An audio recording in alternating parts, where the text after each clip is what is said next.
Hola, mi nombre es Sideris Villalba, soy docente en Educación Integral y también directora de la Fundación Loto Azul, que es una institución que trabaja sin fines de lucro para atender a jóvenes, a personas con necesidades de aprendizaje especial. En esta oportunidad tengo el agrado de participar en el ciclo de conferencias organizado por K-Soluciones, justamente a beneficio de la Fundación Loto Azul. Por eso quiero aprovechar la oportunidad para darles las gracias tanto a ellos como a ustedes, porque con contribuciones como estas, proyectos como los nuestros pueden seguir adelante. Esperamos que la información que vayan a recibir les sea de mucha utilidad y por favor cualquier duda pueden consultar a través de nuestras redes sociales.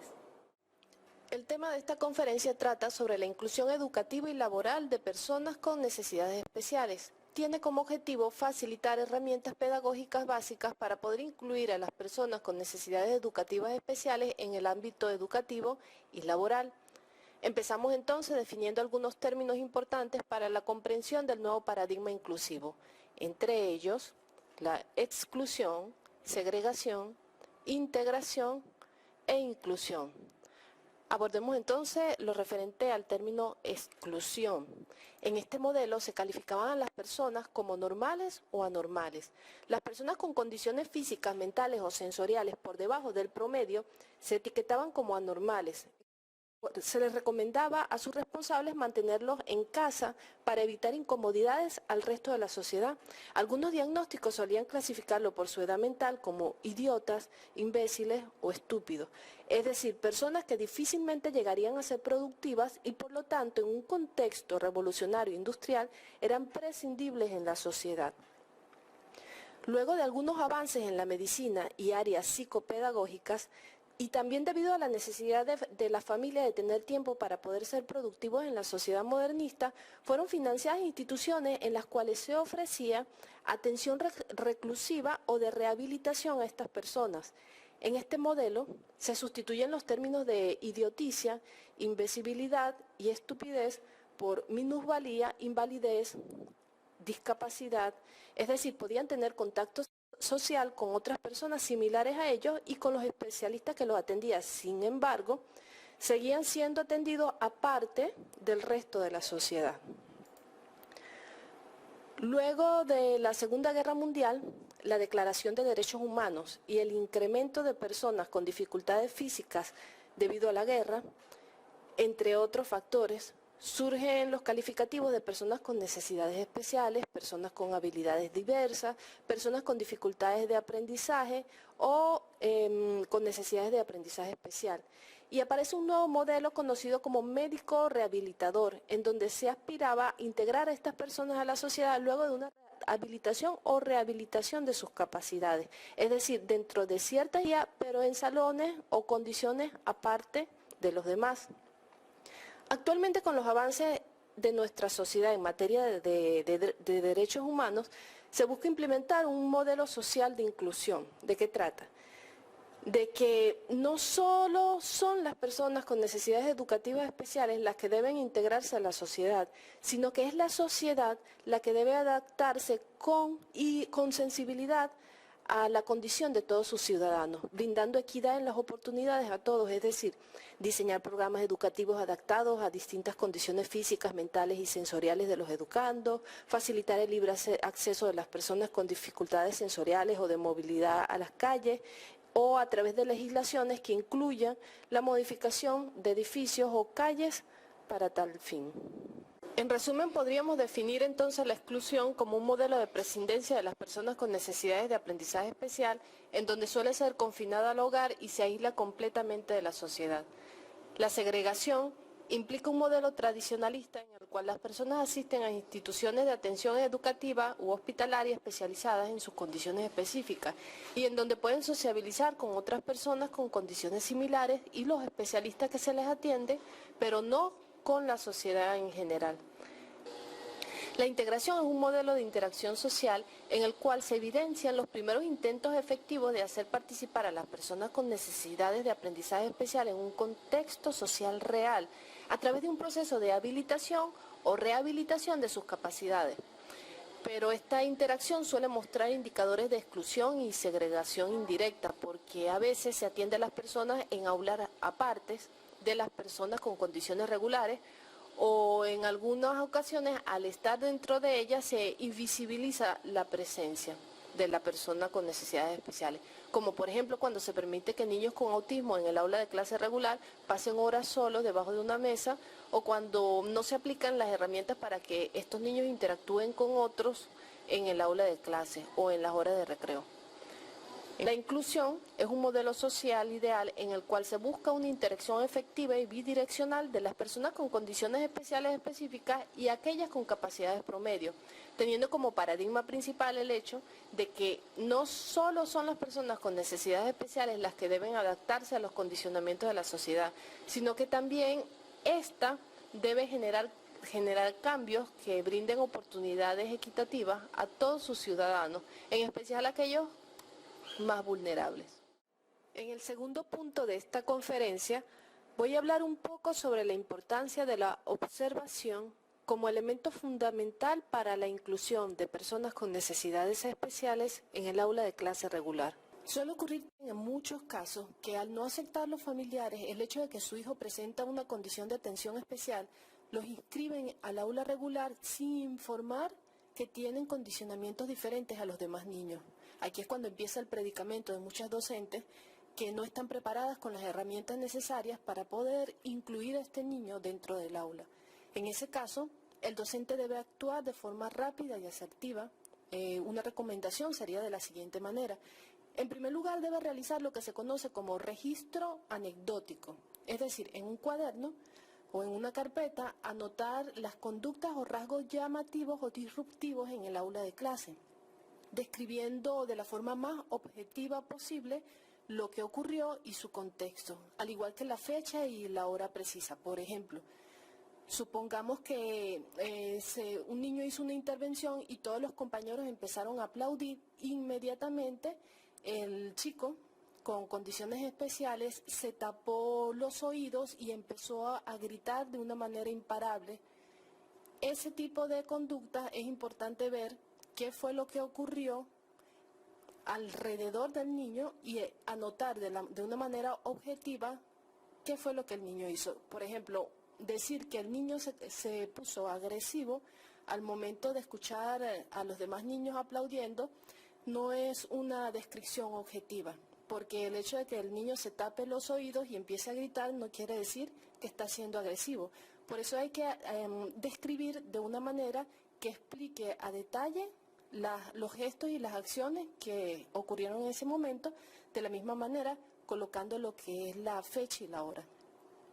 Luego de realizar este registro, al menos durante 3 días o una semana, se solicita una reunión con los representantes y se les habla muy gentilmente sobre la situación.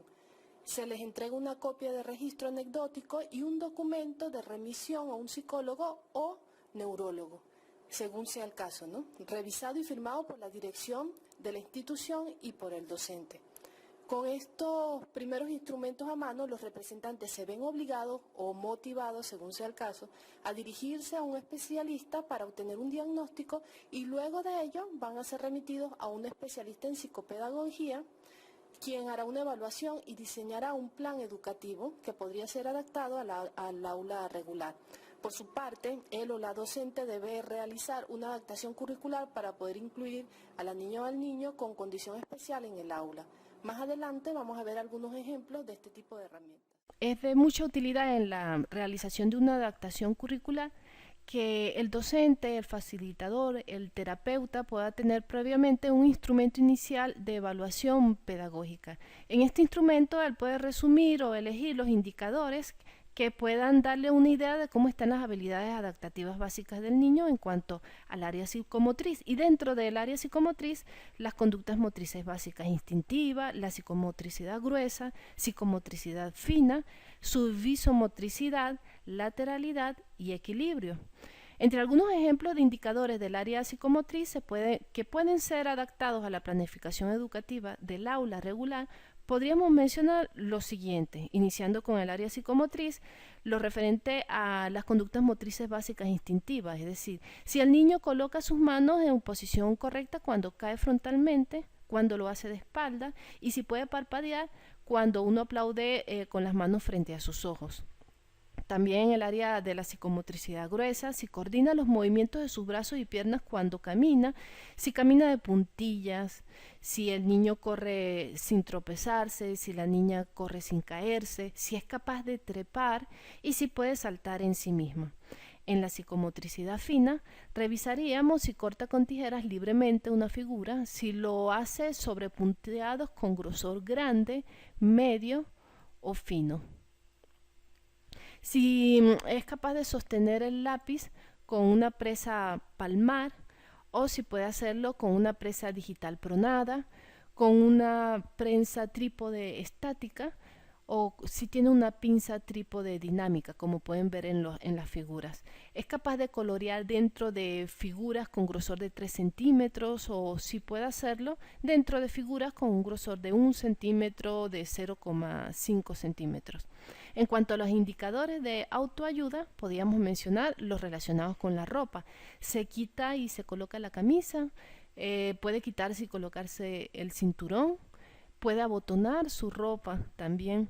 En la parte de la ropa continuaríamos revisando si acordona los zapatos, si se sube los cierres, los broches, si puede elegir una ropa adecuada al clima y si diferencia entre la ropa limpia y la ropa sucia.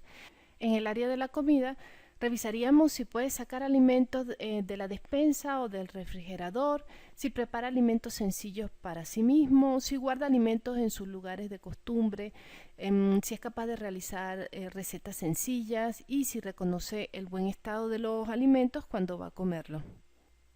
Entre los indicadores del área cognitiva podríamos revisar si atiende a ser llamado por su nombre, si se ubica a sí mismo según la referencia arriba y abajo, si es capaz de ubicarse a sí mismo según la referencia delante, detrás, si se ubica en relación a un objeto según la referencia arriba, abajo, y pues si puede hacerlo en la relación de un objeto delante, detrás. En el subárea senso-percepción vemos si puede reconocer la temperatura fría, tibia, caliente y si identifica distintos tipos de sabores. También si puede reconocer distintos tipos de texturas, si puede identificar un objeto con los ojos cerrados al tocarlo y si reacciona ante los cambios de entonación de la voz. Entre los indicadores del área comunicativa podríamos hablar de la comunicación comprensiva y la expresiva. En la comprensiva revisaríamos si comprende frases sencillas de una sola orden, si las comprende con doble orden, si puede seguir un cuento, una historia corta y puede comprenderla, y si reconoce y respeta los códigos sociales, las bromas o los absurdos. Revisaríamos también si se comunica a través de movimiento ocular, de señalamientos, sonidos, habla, si utiliza un tablero de comunicación, lenguaje de señas o si lo hace a través de su expresión corporal. Por otro lado, también revisaríamos indicadores del área ocio. Entre ellas, si realiza juegos simbólicos, si participa en juegos tradicionales, si participa en juegos de mesa o si realiza actividades preferidas en el lugar.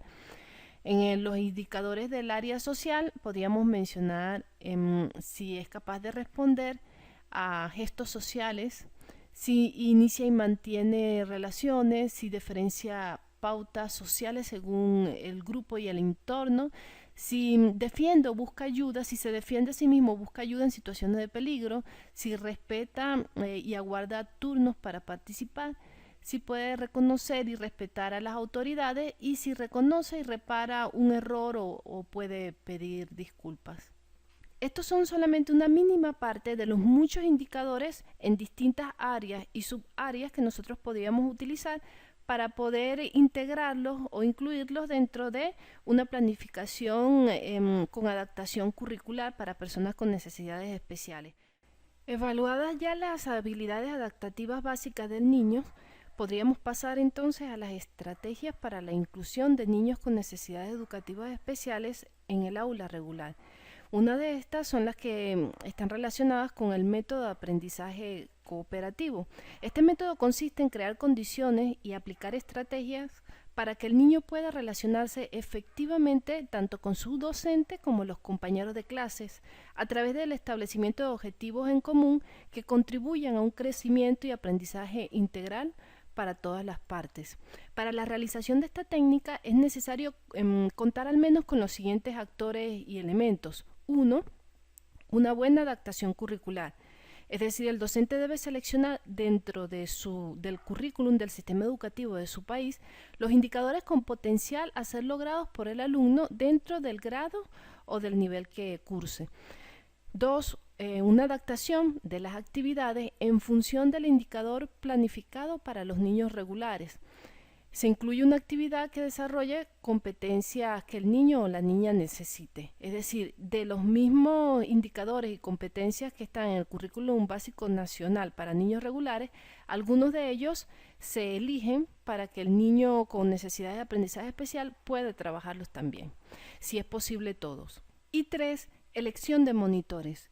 Un monitor es un compañero de clases que puede asistir, apoyar o ayudar al alumno con necesidades especiales en el desarrollo de la actividad designada, de manera que ambos puedan aprender con la experiencia compartida. Es muy importante en este método lograr establecer y consolidar el sistema de afectos entre el facilitador y el niño, es decir, el facilitador, el docente, el maestro, el terapeuta, tiene que ganarse el afecto del niño. Así que se sugiere que los primeros días sean días de juego, días de complacencia, de manera que se logre crear ese hilo entre el uno y el otro que pueda abrir las puertas para todo lo demás que viene, que va a ser un trabajo intenso, un trabajo enriquecedor, pero que debe tener sobre todo como base el amor y poder extender esta facultad emocional hacia multilateralmente, es decir, revisar cómo están esos lazos o ese sistema de afecto en la familia y cómo se va estableciendo poco a poco con los compañeros, que al principio suele ser un poco difícil porque muchos de ellos no entienden pues la condición y las necesidades y los intereses de personas como esta. Aunado a los métodos de aprendizaje cooperativo, suele ser muy efectivo el método de aprendizaje conductista.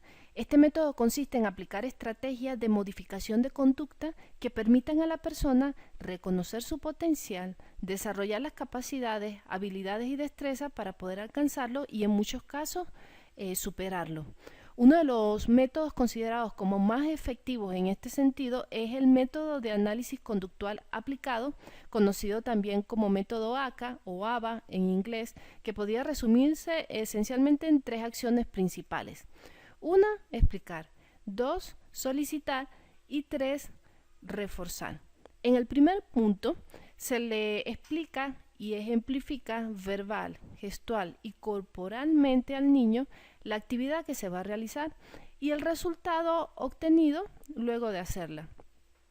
Se le explica y ejemplifica nuevamente y, si es posible, solicitando el apoyo de un compañero o un monitor. En el segundo punto, solicitar, se hace de distintas maneras, con peticiones dinámicas, con peticiones gestuales y con peticiones verbales. En la primera parte, en la petición dinámica, consiste en un proceso en el que se necesita primero tener un objeto de apego, ¿no? En este caso puede ser una galleta, por ejemplo. Voy a darte esta galleta. Si dices sí, cuando te pregunte ¿quieres? Y el instructor coloca la galleta arriba, ¿no? Lejos del niño y captando su atención para que la vea. Si tú dices sí, cuando yo acerque la galleta, en ese caso yo te la voy a dar. Entonces dice la pregunta esencial, ¿quieres? Y se responde a sí mismo, sí, acercando la galleta al niño solo 5 centímetros. Luego vuelve a preguntar, ¿quieres? Y se vuelve a responder a sí mismo, sí, acercando la galleta 5 centímetros más. Y así sucesivamente hasta llegar muy cerca del niño y vuelve a preguntar, ¿quieres? Y espera que el niño responda. Si el niño levanta las manos y hace un sonido para tomarla, se le da la galleta porque se considera que él asoció hacer un gesto o un sonido para poder obtener lo que quería. Y la otra fase es la petición verbal, y el vacío fértil, es decir, se le dice la pregunta ¿quiere? Y se responde a sí mismo sí, acercando la galleta al niño los 5 centímetros, vuelve a hacer lo mismo y el instructor se queda estático sin hacer ningún sonido o movimiento, que es lo que se conoce como vacío fértil, esperando a que el niño reproduzca la palabra completa o la sílaba completa, que en este caso sería sí. No se le da en esta oportunidad por un movimiento de manos, no se le da por un sonido inicial, es decir, por la S o por la I, sino que se le da cuando dice la sílaba perfecta o por lo menos hace el intento lo máximo posible que le permita su capacidad de decir sí. Actualmente hay muchos modelos de enseñanza-aprendizaje, pero lo recomendable es poder escoger aquellos que, además de ayudar a cumplir con los objetivos planificados, logren la meta principal, que es la inclusión de personas con necesidades especiales en el aula de clase regular y en la sociedad. Se recomienda también adiestrarse en los métodos que aplican el uso de pictogramas, que son imágenes que facilitan la adquisición del lenguaje. Entre ellos podríamos mencionar el método Teach y las herramientas de comunicación asistida. Para conseguir los pictogramas, recomiendo una página que los ofrece gratuitamente, se llama Pictotraductor. Y para aprender algunas técnicas básicas para utilizarlos, pueden ver algunos videos llamados pictogramas en mi cuenta iDerni en YouTube, donde también se visualiza la aplicación del método ACA en las áreas de lenguaje y matemáticas con un niño con autismo. Ahora, continuando con el tema, vamos a hablar un poco sobre el cuarto punto de esta conferencia, que trata sobre un modelo de planificación educativa inclusiva para personas con necesidad de aprendizaje especial. Tomaremos como ejemplo un formato de planificación de educación inicial. Elegimos el nombre del proyecto, su justificación y objetivo. En este caso, está dirigido a la inclusión en el aula regular de un niño con autismo clásico llamado Ángel. Luego pasamos al formato de metodología, en donde se mencionará, además del nombre del proyecto, el área pedagógica asociada a su componente y el objetivo extraído del Currículum Básico Nacional de la Educación Regular. En el instrumento podemos visualizar los indicadores a trabajar, la fecha, actividad, el monitor o compañero de apoyo y los recursos y reforzadores a utilizar. En rojo se visualiza el indicador a trabajar con todos los niños en general y que tenga potencial para ser logrado por el niño con autismo. Y en azul será destacado uno de los indicadores específicos que, según la evaluación de las habilidades adaptativas que realizamos previamente, el alumno deba desarrollar. Se eligen las actividades apropiadas para esta meta y al lado se seleccionan los compañeros que apoyarán en el proceso. Finalmente mencionaremos los reforzadores que debemos tener a la mano al momento de lograrse el objetivo para cultivar la conducta deseada en el niño especial y fortalecer los lazos de afecto con los compañeros participantes. Posteriormente anotamos los resultados en una hoja de evaluación en donde se marcará en azul los indicadores integrados al currículum regular que cumplió el alumno con necesidades de aprendizaje especial y los indicadores de su diversidad funcional específica, que fueron trabajados adicionalmente para ir logrando poco a poco su nivelación pedagógica con el resto de los alumnos. Podrán ver también que en esta área, en donde están los indicadores especiales, también podremos incluir a niños regulares que posiblemente necesiten reforzamiento, nivelación en esas áreas, quizás en el lenguaje, quizás en los puntos de ataque, desarrollo, cierre de algunas letras. Es una manera en donde también los niños, los niños neurotípicos o regulares puedan ver que ellos también presentan dificultades y que en ciertas oportunidades de la vida todos tenemos diferencias en donde necesitamos apoyo de otros compañeros para poder superarlas. Finalizamos con el último punto de esta conferencia, que trata sobre la inclusión de personas con necesidades especiales en el ámbito laboral.